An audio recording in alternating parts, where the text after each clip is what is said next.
Saya juga ditanya sama kakak saya dan kakak ipar saya. Nah, Kakak saya dan kakak ipar saya membela Daniel Mananta. Oh iya. Alasannya begini. Kayak gitu. Jadi akhirnya ya udah sampai hari ini di Persepsi Podcast gue diam saja. Iya. Ya kan? Kenapa gue baru ngomong sekarang? Karena tadi gue minta izin dulu sama Tuhan. Maksudnya kapok nggak untuk melakukan apa yang telah kamu lakukan di masa depan nanti? Ini baru permulaan guys. Sebentar, ini baru permulaan. Please banget yang bagi yang nonton dan kalau misalnya kalian setuju sama gue, please keep praying for me. Setiap orang bisa punya pandangan yang berbeda-beda, bahkan untuk satu hal yang sama. Bagaimana pandangan kita dalam kacamata iman Katolik terhadap fenomena yang terjadi di sekitar kita? Bersama dengan saya Maria Kristi Dan saya Christian Reynaldo dalam Persepsi, perbincangan rohani seputar sensasi.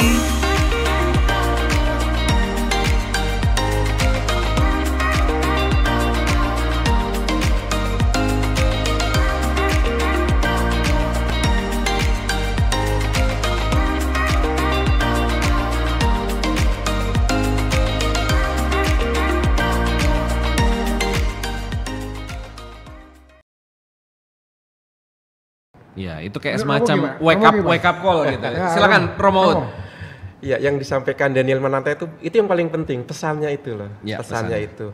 Sebenarnya yang menjadi keprihatinan yang kemudian terungkap dalam pernyataan Daniel Mananta tadi kan untuk saya itu sih nggak sesuatu yang oke, tapi wake up call-nya itu bagus. Itu bagus. Lalu tiba-tiba kita sadar, oh ya jangan-jangan selama ini saya nyembah ya. Jangan itu yang dikatakan Bang Ben tadi ya. Jangan-jangan saya tidak bisa membedakan menyembah atau menghormati. Untuk saya ini keprihatinan yang sudah muncul sekitar tahun 50-an di Eropa. Mengapa? Di tahun 50-an banyak negara Eropa mengalami kemajuan ekonomi, contohnya Perancis. Tahun 50-an banyak pabrik didirikan di Perancis. Banyak orang-orang imigran dari Afrika Utara ditarik ke Perancis. Booming ekonomi. Satu hal yang dilupakan oleh mereka pada waktu itu meneruskan iman yang benar sebagai sebuah relasi dengan Tuhan. Maka satu generasi nggak tahu apa-apa tentang iman Katolik. Sebagai contoh, kalau sekarang kita ke Perancis, kita tanya anak kecil yang sudah dibaptis Katolik, siapa Bunda Maria, mereka nggak tahu. Satu generasi putus, dia nggak akan bisa meneruskan iman kepada cucu-cucu dan seterusnya. Ini yang terjadi di Eropa karena sibuk mengejar materi, lupa mewariskan tradisi iman. Itu sejak tahun 50-an kurang lebih. Dan gereja Katolik melihat hal itu, apa yang mereka buat di Perancis lahirlah gerakan imam pekerja. Mereka nggak menunggu lagi di paroki. Romo-romo turun ke pabrik, menyiapkan katekesi pembaptisan di pabrik. Itu menjadi awal untuk munculnya Konsili Vatikan II. Maka apa yang diprihatinkan Daniel Mananta itu sebenarnya sudah terjadi di Eropa, melahirkan gerakan-gerakan imam yang mendekati umat, dan yang bagus semoga seperti yang dikatakan Pak Benyamin tadi ya, imam-imam turun gunung nih. Tidak nyaman di lokasinya dalam studionya gitu ya, turun ke umat di mana mereka ditemukan. Menjelaskan iman, contohnya sesuai dengan audiens, jangan dianggap umum. Audiensnya misalnya, audiensnya adalah saudara-saudara kita yang di penjara. Bagaimana menjelaskan iman dalam konteks mereka yang tinggal di penjara, yang untuk mandi saja maksimal sekali 2 hari. Yang untuk makan nasi aja, itu ketika nasi dikasih ke kucing, kucing aja nggak mau makan. Bagaimana menjelaskan iman kepada mereka? Nggak bisa lain kalau turun ke tempat mereka berada. Bagaimana dengan teman-teman difabel? Menjelaskan iman dengan mereka yang tunarungu, itu beda dengan menjelaskan iman kepada kita-kita yang bisa mendengarkan. Contohnya mereka tidak bisa membedakan santo dan santa. Karena kognitif mereka beda dengan kita. Ini, maka untuk saya ini menarik, wake up calling. Yuk keluar dari rutinitas. Ada begitu banyak orang yang perlu kita sapa dengan iman kita. Saya rasa kuncinya ada relasi antara iman dengan kehidupan, dengan sapaan, dengan relasi tadi. Ketika kita mengajarkan iman ke anak-anak, tapi tidak meneruskan inti iman yaitu kasih, wah itu bahaya, itu ritual jadinya. Karena itu iman tanpa perbuatan adalah sia-sia. Ya. Nah, boleh saya ngomong. Ini boleh, silakan Amin. Boleh dekat, boleh tidak nanti Pak pernyataan saya. Mungkin kalau Daniel waktu itu ngomong pribadi, Tapi karena kamu ada rekomendasi, ya. Karena Daniel mengatakan merekomendasi saya menyetujui si A, itu yang mungkin membuat heboh orang marah. Kalau pribadi Daniel, saya kira kayaknya enggak ya. Enggak. Menurut saya. Iya, Tapi iya, rekomendasinya itu loh. Iya. Saya menyetujui si A, itu situ membuat orang jadi panas gitu. Itu dia. 5 poin yang saya setujui setelah saya bertemu dengan si ini itu. Nah, itu. Maksudnya Om Ben itu ya. Iya, itu dia. Sementara ya yang bersangkutan sebelumnya pernah mengeluarkan pernyataan itu dan sangat orang sampai gugat polisi kan segala macam. Dan Daniel masuk di situ. Nah, ini membuat panas. Ini Daniel kemana maunya ini? Gitu loh. Memang waktu itu Om Ben Kesannya belum sempat ada komunikasi sama Daniel Mananta ketika kejadian itu lagi hot-hotnya. Komunikasi berdua aja. Ah. Ya orang tanya gini, mualaf gak Daniel? Saya bilang enggak. Mualaf gak Daniel? Banyak tanya, mualaf gak? Enggak. Tapi kalau gini-gini di YouTube, saya bilang itu media yang ada. Sejauh ini sih Daniel dekat sama saya, dia gak mualaf begitu. Agak motong. Ya. Sorry memotong. Saya juga ditanya sama kakak saya dan kakak ipar saya. Nah, Kakak saya dan kakak ipar saya membela Daniel Mananta. Oh iya, Alasannya begini, banyak umat ya karena yang Ya. umat Katolik itu hanya menonton potongannya. Iya. Sementara kakak saya dan kakak ipar saya bayangin dengerin bersama-sama 2 jam kalau nggak salah itu acara. Lu punya Maka mereka belain tuh, jangan musuhin Daniel Mananta ya. Baru kenal sekarang saya Daniel Mananta, maka saya nggak akan memusuhi. Tapi intinya satu, betul bahwa semua yang terjadi itu hanya karena potongan sedikit. Kalau mendengarkan secara komplit, kakak saya itu kakak ipar saya ketua lingkungan. Kakak saya yang asli itu istrinya ketua lingkungan ya. Jadi kan pasti juga punya background Katolik yang cukup dan tidak marah, tidak apa-apa ya. Sekaligus sedikit tambahan, pengalaman Daniel Mananta itu mirip dengan pengalaman seorang artis Perancis itu. Kehilangan suara, menemukan imannya, naik lagi. Edith Piaf.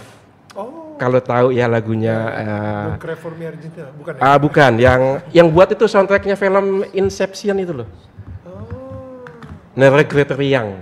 Itu dia seperti Daniel Mananta ya, kehilangan suara, stres, masuk ke susteran, berdoa, menemukan suaranya lagi, naik lagi. Padahal di usia-usia yang sudah tidak muda lagi. Maka saya tadi sempat muncul Edith Piaf ini calon artis besar ini. Bukan calon, ya sudah besar ya. sudah besar. Ya begitu. Saya juga ngomong sama Daniel terakhir kan, Daniel, ini rencana Tuhan luar biasa. Seandainya kamu punya fisik disembuhkan Tuhan, mungkin kamu nggak bertobat. Ya, Tuhan cara sembuhkan batinnya dulu, rohani dulu. dari sini. Belakangan menyusul, suaranya muncul lagi gitu loh. Ya. Itu yang terjadi. Saya Ya, ngomong ya. itu kan, benar kan?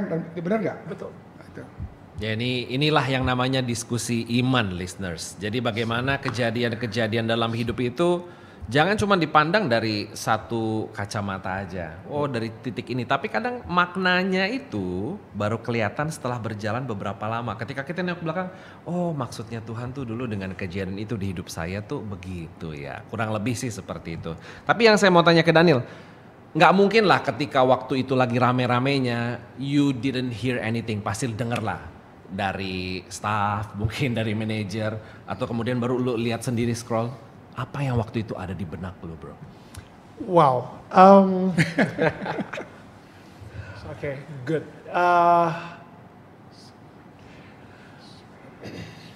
Apa yang waktu itu ada di benak gue, udah pasti. Oke, mungkin gue pengen ngerubah pertanyaan dikit gitu ya. Coba gimana? Kenapa Daniel nggak langsung klarifikasi? I think itu. Boleh, itu sebenarnya pertanyaan ketiga saya. Tapi kalau udah berimajin boleh-boleh aja, nggak apa-apa. Tamu bebas. Karena saat itu banyak sekali minta saya Romo sama Banyak yang minta Daniel Daniel ngomong. bikin video dong, klarifikasi dong, banyak sekali. Ya. Maksudnya apa? Ya, oke, boleh. Ya. Karena perasaan saya saat itu saya ketawa sih.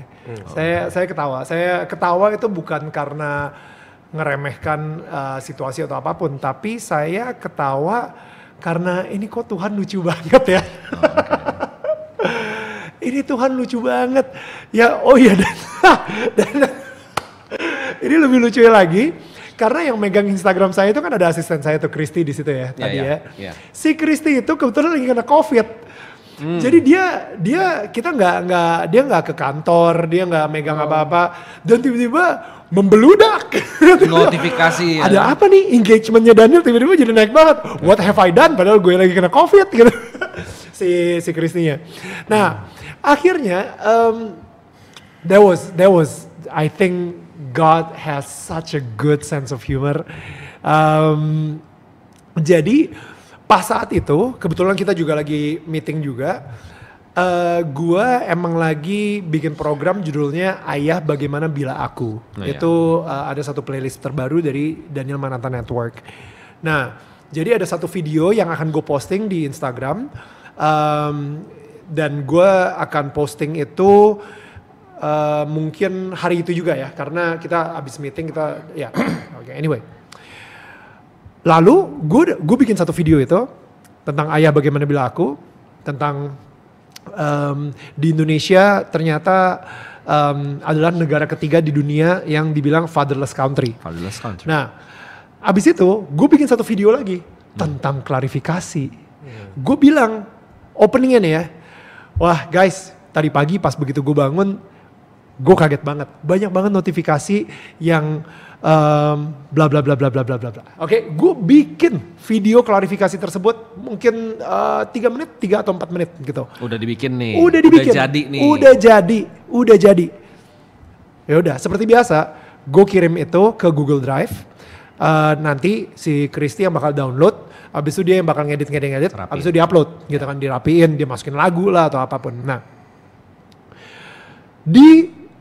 pas gue posting yang soal, pas gue taruh di Google Drive yang Indonesia Fatherless Country itu, lancar. Pas gue mau posting, gue mau taruh di Google Drive yang tentang klarifikasi, gue copy, udah di-upload, abis itu gue copy linknya, abis itu gue paste, gak bisa. Wait, gue coba sekali lagi, copy, paste, gak bisa. Ini kenapa sih error? Gue close, abis itu gue kirim pakai iMessage gitu. Sorry, your video cannot be delivered. And then hati gue bilang, ya. Ada apa Tuhan? Ada apa Tuhan? Iya, kenapa nih gak bisa kekirim nih Kenapa video klarifikasi gue nih? Exactly, kenapa gak bisa kekirim? Don't. Ya udah. Berita yang ditunggu-tunggu. Ya udah, gue nggak klarifikasi. Dan ketika gue nggak klarifikasi, itu gue bener-bener kalau misalnya ngelihat kayak tadi ya, ada Romo yang turun gunung, habis itu mulai menjelaskan dan bahkan ada juga beberapa gue yakin mereka berniat baik, tapi mungkin cara penyampaiannya agak keras gitu ya. Itu gue yang kayak wow, gue pengen I want to defend myself. Saya pengen membela diri saya sendiri gitu. Pasti. Ya kan, saya pengen ngebela diri saya marah, sempet juga sampai istri saya bilang, no, you know what, be quiet, worship. Udah seru, udah kamu ke kamar sekarang, kamu doa, kamu nyanyi lagu puji-pujian, oke? Dan di lagu puji-pujian tersebut, itu semua yang mukanya di YouTube itu benar-benar kayak, wah Daniel harusnya bla bla bla bla, wah lalalala. Abis itu ada account gitu bla bla bla yang ngomongnya sembarangan segala kayak gitu. Tuhan ngomong di hati saya, berkati mereka. Gak mau Tuhan. Oh, sempat ada pertentangan juga waktu itu ya? Huh? Gak mau, gila kali. Come on, gue tahu gue bener. Gue tahu yang gue ngomong ini bener, dan gue tahu ini adalah panggilan dari Tuhan gitu untuk ngelakuin hal ini. Gue nggak mau maafkan mereka. Come on, are you kidding? Gitu. Tapi akhirnya di situ gue ya udah, oke, Tuhan, just kata-katanya diulang-ulang, apa kayak di hati gue, berkati mereka, fine. Gue mulai berkati mereka, gue bayangin mukanya, gue doain istrinya, gue doain anak-anaknya, gue doain Romo-Romo yang you know, ngomongnya keras yang tadi ngomongnya ya. cukup keras dan lain-lain. Gue doain semua lingkungannya, gue doain keluarga mereka, gue doain kesuksesan buat mereka, gue doain semuanya. Dan di situ gue nangis saya sejadi-jadinya, karena gue benar-benar hati gue itu kayak gak mau, tapi gue kayak disuruh, dipaksa gitu kan. Gue nangis banget. Tapi di situ gue belajar juga sih. Gue belajar bahwa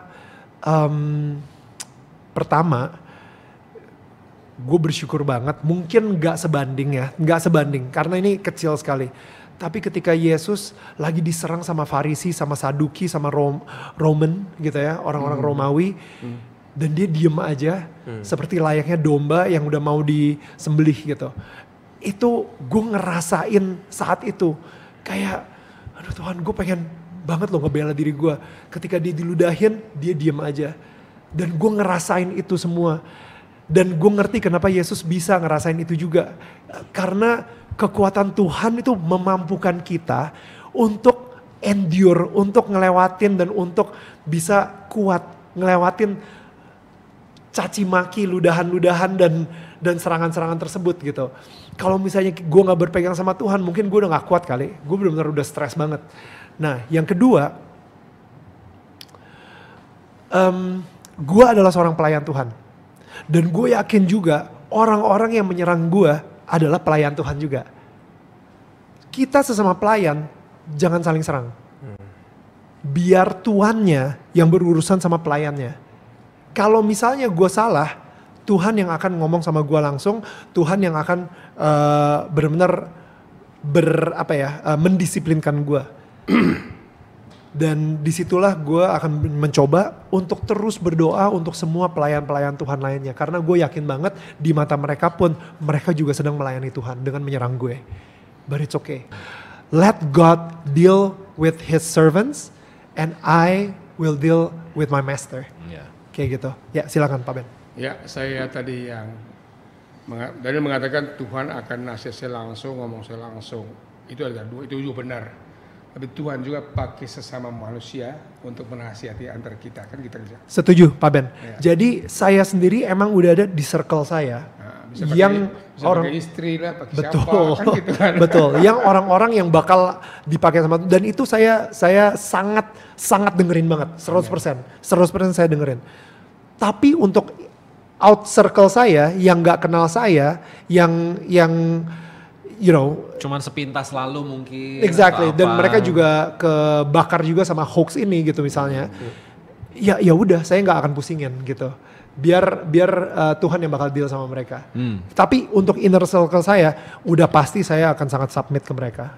Ketika lagi saat seperti itu, ketika saya lagi di tengah-tengah nangis, dan habis itu lagi memberkati dan lain-lain, muncullah di YouTube saya kan saya putar soaking in the Holy Spirit lagu-lagu ini sambil doa kayak gitu kan. Muncullah ayat yang kita sempat bahas juga, Kitab Keluaran 14:14. Keluaran 14 ayat 14. Ya. Bunyinya, Tuhan akan berperang untuk kamu dan kamu akan diam saja. Udah satu kalimat itu doang? Hanya itu doang. Oh oke. And that's it. All I have to do is be quiet. Oke? Be quiet. Diam saja. Lu ngebayangin gak kalau saat itu kayak gini deh, misalnya ya ada Pak Ben lagi berantem di MMA gitu ya, misalnya gitu ya. Ya kan badannya gede soalnya kan, dia MMA gitu, lagi berantem gitu. Tiba-tiba pas lagi serius berantem, anaknya muncul, abis itu pengen ikutan berantem juga. Itu kan ngacauin banget, ya kan? Dan itu yang terjadi. Seringkali ketika Tuhan lagi berperang buat kita, kitanya pengen ikut campur gitu. Guanya pengen ikutan kayak ngebela diri, guanya pengen ikutan kayak menyerang juga gitu atau apapun. Ayo deh kalau misalnya lu pengen nyerang gua pakai ayat-ayat, gua serang juga lu pakai ayat-ayat. Oh my goodness. Yang ada apa? Ketika Tuhan lagi berperang, kita tiba-tiba ngacauin di tengah gitu. Hayo. You know, that is so sad. Makanya akhirnya Tuhan bilang, diam saja. Jadi Tuhan akan berperang untuk kamu dan kamu akan diam saja. Kamu Mungkin akan kaitan diam dengan saja. perjanjian baru adalah dia pembela kita. Mungkin itu kaitannya ya. Yes. Kayak gitu. Jadi akhirnya ya udah sampai hari ini di Persepsi Podcast gue diam saja. Iya. Ya kan? Kenapa gue baru ngomong sekarang? Karena tadi gue minta izin dulu sama Tuhan. Oh. Sebelum ngejawab lu. Makanya gue kalau misalnya jawab, diem terus. Karena itu doa dulu, komunikasi Gue nanya dulu, nanya Tuhan dulu. udah boleh ngomong belum? Pokoknya apa yang keluar dari mulut gue itu tolong dibimbing sama Roh Kudus-Mu. Amin. Dan di sini gue akhirnya boleh ngomong. Gitu. Mungkin karena hati gue udah siap, mungkin karena orang yang denger pun sudah siap. Ya. Semua indah pada waktunya, ya kan? Berbicara mengenai inner circle, itu kan pasti juga berpengaruh ya. Ketika mereka dengar seperti itu dan lain-lain, mereka justru lebih cool daripada Daniel atau? Banget. Banget. Dan mereka itulah pendoa saya ya. Mereka yang ngedoain saya. Karena mereka tahu juga bahwa callingan saya ini nggak mudah. Apa yang Tuhan panggil untuk saya di sini sangat tidak mudah. Dan mereka sangat ngedoain saya banget. Yang bikin saya penasaran adalah sebetulnya apa sih isi video 3 menit klarifikasi yang kakak bisa di copy dan send itu? Ini kan waktu masih gini, ini Daniel yang sudah berapa lama? Itu kan Daniel yang baru sehari setelahnya. Ya oke lah, sudah masa sama lalu. exactly persis. Oh, apa persis. yang gue barusan ngomong, abis itu ada di beberapa podcast gue pirit-pirit jadinya. Jadi pirit-pirit ada beberapa, even cerita, jadi ada di YouTube Kasih Solusi, gue ceritain soal orang buta dan gajah. Itu gue ceritain juga di dalam si 3 menit video tersebut gitu. I see. Jadi well anyway banyak lah. Tapi yang pastinya di pirit-pirit dan gue bersyukur banget gue bisa ngomong ini di sini juga gitu. Ya, dengan begini kan kita mendengarkan dari Daniel seutuhnya, ya kan? Karena kan seperti tadi Romo tuh juga bilang, pesan itu sebetulnya ada di sini, tapi kadang bungkusnya itu membuat jadi orang kan wow gitu ya, tanpa mungkin juga ada yang mau dengerin 2 jam ya, kakak ipar ya. It's a good one, kalau wartawan harus begitu, namanya cover both side ya, sisi satu harus denger semuanya. Nah, kayak saya juga begitu. Mungkin mau simpulkan sekarang. Mungkin nggak kesimpulan ya. Ini mendengarkan pengalaman itu jauh lebih, untuk saya lebih menghidupkan ya. Maka Daniel Mananta menjadi contoh iman yang dihidupi. Jadi iman bukan sekedar aturan, bukan ritualitas, tapi betul-betul penghayatan kehidupan. Dan kalau betul-betul mau disimak pesannya apa, itu mencerahkan kok, itu membantu kok. Kakak saya sama suaminya itu dengerin bareng-bareng coba. Padahal ketemu aja agak susah. Kapan lagi? Daniel Mananta menyatukan tuh. Wih mantap. Mendengarkan podcastnya Udah dia kayak kan. MC orang kawin ya, Bayangin, menyatukan. 2 jam mendengarkan, 2 jam bersama-sama. Dan itu sih yang saya tangkap. Maka jika suatu pengalaman iman betul-betul dihidupi, buah-buahnya juga akan dinikmati. Tapi memang perlu sefrekuensi ya. Perlu sefrekuensi. Tidak, kalau beda frekuensi kan sinyalnya ke atas, antenanya malah ke bawah gitu kan. Nah, ini antenanya ke bawah ini yang seperti Pak Benyamin tadi bilang ya, YouTuber memblow up, itu kan sinyalnya nggak ketangkep. Karena memang tujuan yang mau disampaikan dengan yang mau dibuat dan ditangkap oleh orang lain juga beda, tujuannya beda. Maka perlu sinyal yang cocok untuk bisa nangkap pesannya itu sih. Maka ini iman yang hidup, untuk saya positif. Oke. Tapi Nil, kapok nggak sih?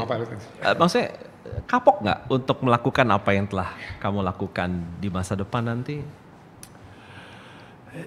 Ini baru permulaan guys. Sebentar, ini baru permulaan. Please banget yang bagi yang nonton dan kalau misalnya kalian setuju sama gue, please keep praying for me. I think yang gue nggak tahu apa yang tahun ini akan terjadi, tapi Oh kan. It's going to be wild, and let's just have fun because we have God, gitu sih. Oke. Let's just have fun. Ini baru permulaan. Tahun lalu baru permulaan. Sekarang nanti akan ada lebih banyak wake up call. Intinya kan kurang lebih seperti itu. Dengan dampak, ya itu tadi ya. Bukan ke elunya kadang, ke orang-orang terdekat dan lain, sampai kapan bisa kuat nih. Karena manusia kan ada batasnya, ya Om ya. Kita kan manusia nggak ada yang sempurna. Kita pikir kadang kita kuat gitu loh. Tapi pada sampai titik mana? Suatu saat Daniel bilang, oke, cukup deh. Gue nggak tahu ya men. Maksudnya itu pertanyaan yang menurut gue nggak akan pernah bisa gue jawab juga gitu. Itu dia kali ya kenapa gue suka lari maraton gitu ya. Ya. Iya, betul. Endurance. It's about endurance. Kayak gue ngomongin soal ini aja setelah berapa bulan nih? Setelah 3 bulan ya? 3 bulan, I hampir think 4 so bulan ya. lah. 3 atau 4 bulan gitu. Diam terus. Iya kan?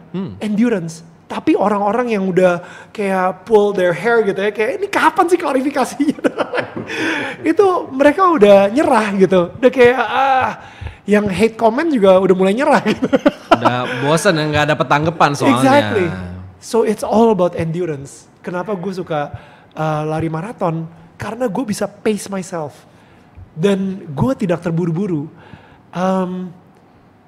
Gue kemarin baru dapat ini deh, jadi ada satu buku judulnya Redeeming Your Time, namanya Jordan Rainer yang nulis.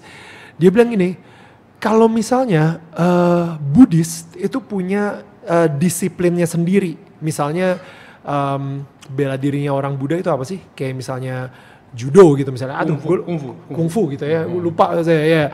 Abis itu Shinto itu punya karate gitu, atau pokoknya adalah pokoknya setiap agama itu mempunyai kedisiplinan diri untuk melakukan bela diri tertentu gitu misalnya ya, atau olahraga tertentu gitu. Untuk orang Nasrani itu apa? Dia bilang untuk orang Nasrani itu berjalan. Hah? Berjalan? Iya, karena dari Taman Eden, Taman Firdaus, Tuhan sudah berjalan dengan Adam dan Hawa. Dan sampai hari ini, Yesus tuh walk with me. Selalu ngomongnya walk with me. Jalan dengan saya. Kita gak pernah ngelihat Yesus tuh buru-buru kemana-mana gitu. Guys, oke, semua rasul, abis ini kita bakal kesini, abis itu kita ke situ. Jangan lupa ya, lu jangan, pokoknya kita harus hemat nih. Gitu. Yesus tuh gak pernah sibuk. Yesus tuh bener-bener kayak pace of grace kita bilangnya. Jadi kayak bener-bener the pace itu bener-bener bikin kita relax gitu. Bahkan di Ibrani 11 ya, bukan Ibrani 14 kalau nggak salah. Ibrani 4, get to the place of rest. Bener gak sih Pak Ben? Saya lupa. Enter my place of rest. Jadi datanglah ke tempat peristirahatan aku gitu. Jadi di situ kita benar-benar bisa beristirahat dengan Tuhan, sambil berjalan dengan Tuhan, sambil berkomunikasi dan fellowship dan having time with Him, communion with Him, communing with God. Jadi itulah disiplinnya orang Nasrani untuk berjalan dengan Tuhan, dan itu yang saya lakuin tiap pagi. Well, saya nggak jalan sih, saya lari sih. Tapi saya lari dan di situ, itu kayak ngobrol terus sama Tuhan isinya. Komunikasinya di situ gitu. Saya sambil dengerin khotbah dan khotbahnya udah selesai. Abis itu saya suka, oke, Tuhan pengen ngomong apa nih setelah khotbah ini? What do you know? Jadi tiap hari itu gue bener-bener kayak selalu berkomunikasi terus-terusan sama Tuhan. Kayak gitu. So, ya mudah-mudahan ini bisa jadi sebuah kebiasaan yang bisa kita terapkan sama-sama. Bener gak sih Ibrani 4? Ibrani 4 ayat 11 bunyinya, karena itu baiklah kita berusaha untuk masuk ke dalam pemberhentian itu, supaya jangan seorang pun jatuh karena mengikuti contoh ketidaktaatan itu juga. Betul. Karena kita ini mulai, untuk semua yang lagi dengerin ya, kita ini udah mulai masuk ke budaya kita. Makanya budaya atau dunia, itu kalau misalnya ngomong lagi sibuk apa? Karena kita punya ekspektasi semua orang tuh sibuk harus kayak kita. Dan semua itu harus sibuk. Padahal di Injil gak ada satupun Tuhan pernah bilang, lu kalau misalnya mau masuk surga harus sibuk. Right? Jadi dengan usaha lebih masuk ke tempat penghentian atau peristirahatan, kalau dalam bahasa Inggrisnya, with your effort enter the place of rest. Dan itu yang orang sering lupa sekarang. Karena budaya kita itu hustle culture terus. Hustle. Lu kalau misalnya gak sibuk, lu berarti orang males. No. Ketika lu sibuk, akhirnya lu sibuk. Gue juga sempat bilang di salah satu Instagram gue gitu ya. Kalau setan gak bisa bikin lu dosa, dia akan bikin lu sibuk. Karena dosa dan sibuk itu mempunyai karakter yang mirip banget. Dosa akan mematahkan hubungan lu dengan Tuhan, dengan orang-orang sekitar lu. Sibuk juga sama. Ketika lu sibuk, lu gak punya waktu buat istri, untuk anak-anak. Ketika lu sibuk, lu gak akan punya waktu untuk Tuhan. Jadi kalau misalnya setan gak bisa bikin lu berdosa, dia akan bikin lu sibuk. Karena akhirnya lama-lama lu akan berdosa kok. That's good point. Makanya kenapa di situ diminta usaha lebih untuk masuk tempat peristirahatan bersama Tuhan, di situ komunikasi juga terjalin. Di situ lu masuk tempat peristirahatan. Oke, nice. Sebetulnya saya khawatir nih, tadi setelah dia ngomong kita perlu waktu untuk istirahat, nanti masuk abis ini ada endorse kasur atau matras begitu ya. Tapi kayaknya enggak sih Om, ini beda. Nah sebetulnya satu hal lagi nih listeners, yang menarik dari ungkapan Daniel itu kan poin nomor 5 yang viral itu. Ada nomor 4 itu juga menarik untuk kita bahas sedikit. Bagaimana yang namanya kuasa gelap itu, kita harus benar-benar berserah sama kuasa Tuhan aja. Tapi kadang manusia sekarang jadinya ke kuasa gelap juga. Disebut, kalau salah tolong dibenerin ya, disebut soal zodiak, astrologi, feng shui, terus apalah Daniel sebut. Itu juga beberapa orang, kok ini gue disebut-sebut. Dalam kitab suci itu disebut roh najis, kotor. Artinya membuat hatiku tidak bersih lagi, membuat hatiku tidak kudus, tidak sepenuhnya untuk Tuhan. Tentu di dunia ini kita tidak pernah bersih seutuhnya. Kita terus berjuang. Maka dikatakan dari Ibrani 4:11 itu ya, berjuanglah. Saya jumpa itu dalam doa Bapa kami, Daniel. Bebaskanlah kami dari segala yang jahat. Ya. Kenapa kami harus bebas? Di doa bolak-balik. Karena ada ayat sebelumnya. Ampuni kesalahan kami, seperti kami pun mengampuni. Ini pintu masuknya dipengaruhi dari luka batin. Dan proses iman itu bertumbuh melalui waktu yang kadang tidak bisa dinalar oleh manusia. Tinggal bagaimana keimanan kita itu mendewasakan diri kita.